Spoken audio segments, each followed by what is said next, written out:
Bueno, haciendo entonces un raconto, tenemos que en el año 218, cuando llegan los romanos a la península ibérica estaba habitada por varios pueblos, que ya los vimos, eh, con la imposición del latín, de la variante del latín vulgar. Este latín, dependiendo de la zona geográfica, se va mezclando con estas lenguas prerrománicas que ya se hablaban en la península, y entonces estas mezclas y estas variaciones hacen que tengan su regionalismo, sus particularidades regionales en cada parte de la península, dependiendo en dónde habitaban estos pueblos prerrománicos, y luego con la invasión de los romanos y la imposición del latín. Ahora ya, bueno, los romanos estuvieron aproximadamente unos 8 siglos en la península ibérica, hasta el siglo V, ya estamos hablando de después de Cristo, es decir, estamos en el año, aproximadamente en el año 409 ya después de Cristo, se produce en la península las invasiones bárbaras, o también conocidas como invasiones germanas. Estos eran pueblos que comprendían a los suabos, los vándalos, los alanos, y uno de los pueblos más importantes de los pueblos bárbaros o germanos eran los visigodos. Entonces, ante la invasión de estos pueblos germanos, de estas tribus germanas que llegaron a la península e invadieron, las provincias de la península quedaron aisladas, y la unidad lingüística que más o menos se había logrado instalar en la península se vio quebrantada. Bueno, bien como dice aquí la Filmina, dada la inferioridad de los conquistadores, es decir, estamos hablando de los bárbaros, de los germanos, y las distintas lenguas que también traían con ellos, porque estaban los francos, los alanos, los suevos, los ostrogodos, los visigodos, como les decía, no se logró imponer una nueva unificación lingüística, sino que justamente las diferencias regionales se ahondaron y surgieron con ellos nuevos dialectos e idiomas. De las lenguas germanas y de estos pueblos bárbaros nos ha quedado un nos han quedado muchísimos vocablos que se refieren al ámbito de lo militar, ¿no es cierto? Por ejemplo, el término guerra, yelmo, dardo, o algunos como de uso cotidiano como albergue, parra, orgullo, sala. Bueno, todos estos vocablos devienen de estas lenguas, de estos pueblos germanos y suavos. Allí han sido incorporados al español, digamos. Bueno, otra de las grandes invasiones que sufre la península es, sin ningún lugar a duda, la invasión árabe. Bueno, vestigios de lo importante que fue la invasión árabe en España pueden verse hasta el día de hoy, que son parte fundamental de la cultura española, sobre todo pensando en el sur de España, Sevilla, Córdoba, Granada.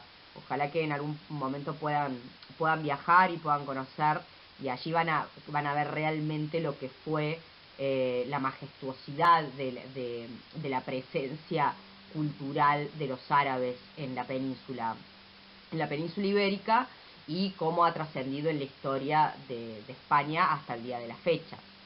Bueno, en la invasión árabe, los árabes estuvieron con un fuerte poderío en la península, sobre todo en el sur de la península ibérica, desde el año 711 hasta el año 1492, que los reyes católicos logran reducir y expulsar reducir al último bastión árabe que quedaba, que era el de Granada. Bueno, distintas tribus, o diversas tribus provenientes de Arabia, que seguían las doctrinas de Mahoma, iniciaron lo que se llamó la Guerra Santa, ¿no? Y en menos de medio siglo se apoderan de muchos territorios. A pesar de la cultura refinada y superior de los árabes, no logran imponer su lengua. No se produce una asimilación lingüística. Pero la larga permanencia en España deja huellas en la cultura y en la lengua peninsular, sin ningún lugar a duda. Nosotros tenemos un montón de palabras y de vocablos que devienen del árabe. Por ejemplo, las palabras que comienzan en al suelen ser de origen árabe: aljibe, alcohol. Después palabras como acequia, berenjena, zanahoria, azahar. Bueno, un montón de la actividad comercial: almacena, aduana, arancel, quintal, alquimia, alcohol, como les decía anteriormente, elixir, borseguí. Bueno, como les digo, el español está lleno e impregnado de palabras de origen árabe, dada la presencia, la fuerte presencia que tuvieron los árabes en la península. Bueno, para retomar entonces un poco con lo visto hasta el momento, con la llegada de las invasiones bárbaras o germánicas, que habíamos visto que se producen en el siglo V después de Cristo a la península ibérica, se produce la pérdida de la unidad del latín y la aparición de variantes del mismo en distintas zonas geográficas. Aparecen así las lenguas románicas o romances españolas, lejos de los territorios que eran dominados por los árabes, que en este mapita ustedes pueden ver un poco al sur de España, como yo les decía, estaban ubicados los árabes.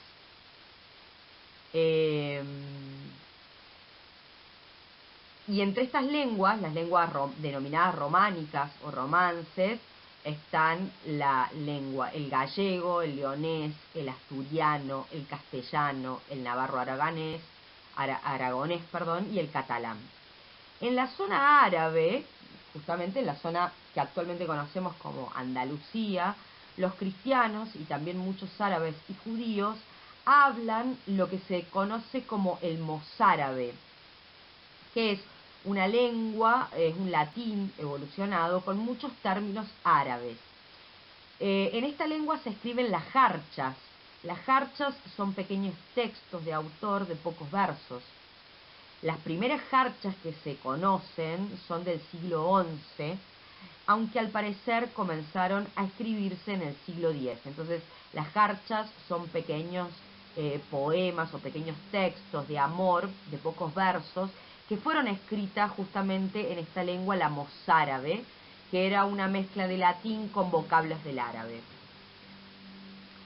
Entonces, más o menos el panorama lingüístico por zonas geográficas en la península quedaría: al norte el gallego portugués, el leonés, el castellano en la zona de Cantabria, el navarro aragonés, y el catalán, y al sur los dialectos mozárabes. Y el euskera o el vascuence, que veíamos que se ubicaba en la zona norte de España, de lo que era la península ibérica. Más o menos ese es el panorama lingüístico por zonas geográficas en este momento. Bueno, muy bien. Llegamos así entonces a la consolidación, digamos, del castellano y cómo es la expansión del castellano. Digamos que la reconquista de España, después de las múltiples invasiones que se producen en la península, creo que en una diapositiva anterior dije que sufre la península. Bueno, no sufre, ¿no? Son acontecimientos históricos. Pero bueno, volviendo al tema, después de las múltiples invasiones que se van produciendo paulatinamente, históricamente en la península, el castellano comienza, digamos, comienza su momento de consolidación. Y veremos por qué, ¿no? La reconquista de España, entonces, que para entonces estaba muy dividida, comienza de norte a sur, ¿no?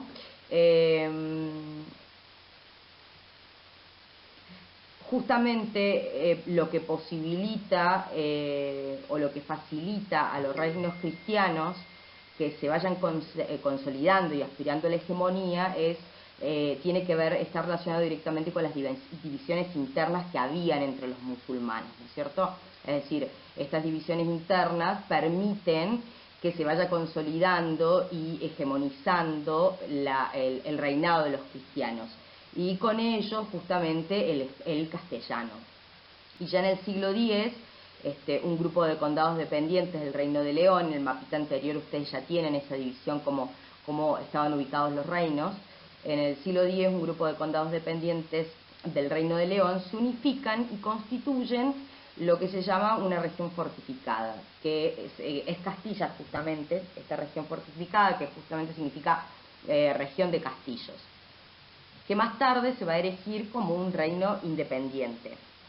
Es interesante del siglo X, es decir, de estas épocas, son los primeros documentos en castellanos que se conservan. Entre ellos, por ejemplo, están las glosas silenses y las glosas emilianenses.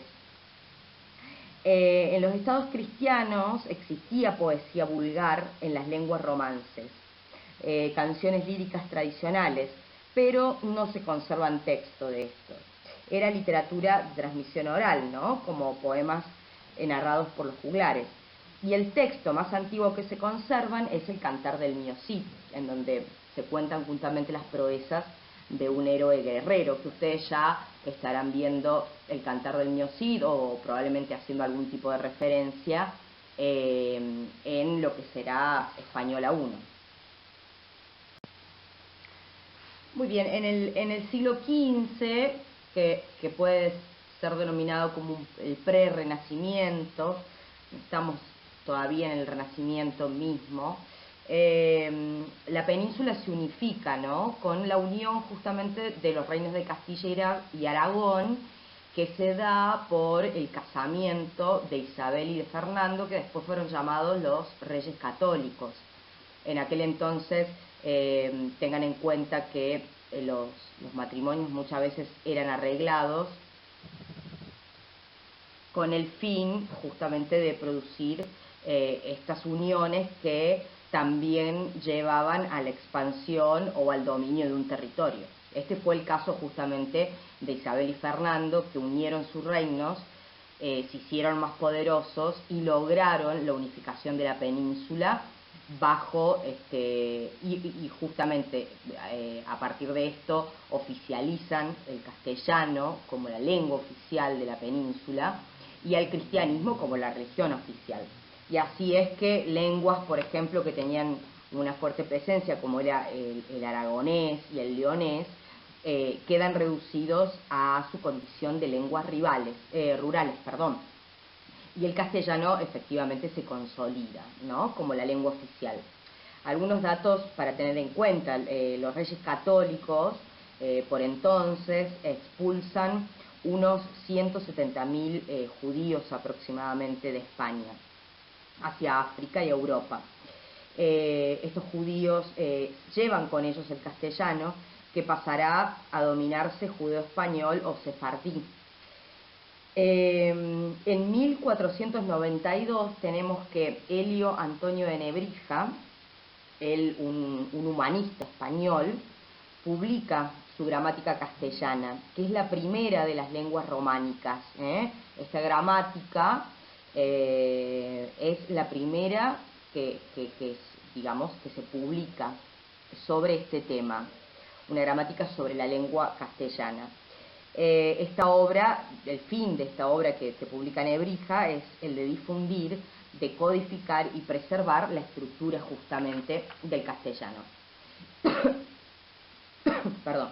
En esta época el castellano ha perdido muchos de sus rasgos medievales y, como dice Rafael Lapesa, la unidad lingüística del centro de la península estaba casi consumada, siendo el habla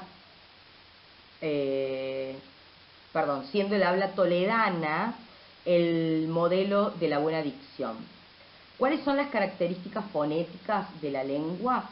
Ya habíamos hablado un poco de esto, ¿no? Pero es la pérdida de la F inicial, ¿se acuerdan de filio, de folia? La pérdida de la F inicial latina, que es sustituida por la H aspirada, ¿no? o en el caso de farina pasa al castellano como harina, ¿no? Estas son las características, digamos, que termina de pulir ya el castellano y algunas particularidades que desaparecen del latín. La T final, también ya lo habíamos dicho, se convierte en D en el castellano, en el caso de bondad, con T, pasa a ser bondad. Y en la zona de Sevilla se inicia el ceseo, ¿no? Que en vez de decir diezmo, con la Z, es diezmo, en vez de decir Andrés, es Andrés, etc. Bueno, es muy... Ustedes recuerden que nosotros aquí en Argentina no marcamos el sonido de Z cuando hablamos. Nosotros justamente hemos dado continuidad a ese ceseo. Y esto está muy emparentado a que gran parte de la inmigración de principios del siglo XX en la Argentina, con la gran llegada de españoles, la mayoría de esos españoles o un gran número de ellos provenían de estas zonas del sur de España, de Sevilla. Entonces, de allí la transmisión del ceseo. Nosotros no tenemos vocablos en donde pronunciemos la Z, por más que sea lápiz con Z decimos lápiz, ¿no? Durante los siglos XVI, estamos hablando del año 1700 y el siglo XVII, el latín sigue siendo la lengua usada en la universidad. La Iglesia, que en un principio apoya el romance, prohíbe a partir del Concilio de Trento la lectura de los libros sagrados traducidos. Pero los escritores Fray Luis de León y sus contemporáneos escriben en romance, que era la lengua del pueblo, en este caso el castellano. Es decir, que el latín hasta entonces, hasta estos siglos, era la lengua de la élite académica y cristiana. Justamente, la Iglesia prohibía que la Biblia se tradujera, salvo en algunos casos en los que algunos autores lo tradujeron al lenguaje del pueblo, ¿no? Porque era la única forma en que el pueblo accediera a los libros sagrados. En estos siglos, por el XVI y el XVII, tiene lugar el período denominado Siglo de Oro Español, ¿no? En esta época encontramos a escritores como el autor del Quijote de la Mancha, Calderón de la Barca, Lope de Vega. Bien, se produjo... No tengo COVID, chicos, estoy atragantada con una nuez. Perdón.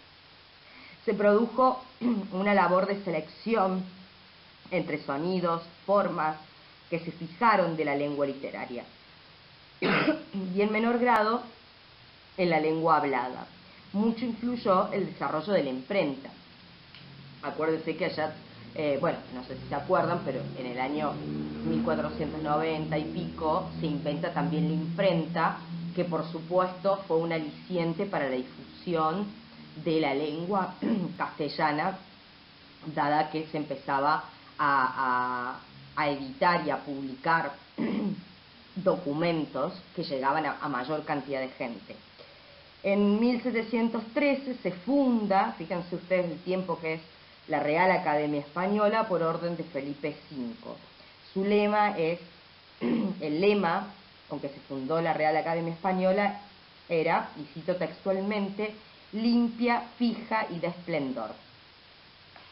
Nosotros que estamos en esta introducción a la lingüística que intenta hacer un paneo general de lo que ha sido el desarrollo de la lingüística desde los primeros planteos de Ferdinand de Saussure, con la profe, no sé si en algún momento se lo hemos dicho o ya se lo diremos en otras unidades, pero creo que sí, en los ámbitos y disciplinas de lingüística, la gramática antes de la consolidación de la lingüística como la ciencia que estudia a la lengua, al lenguaje, la gramática era simplemente una gramática prescriptiva, ¿no? Era una gramática que justamente explicaba cómo era el buen decir y el buen escribir. Hasta entonces ese era el desarrollo del estudio del lenguaje que existía, hasta que, bueno, justamente con Ferdinand de Saussure, el padre de la lingüística, por eso se lo denomina padre de la lingüística, se esgrime a la lingüística como una ciencia de estudio del lenguaje.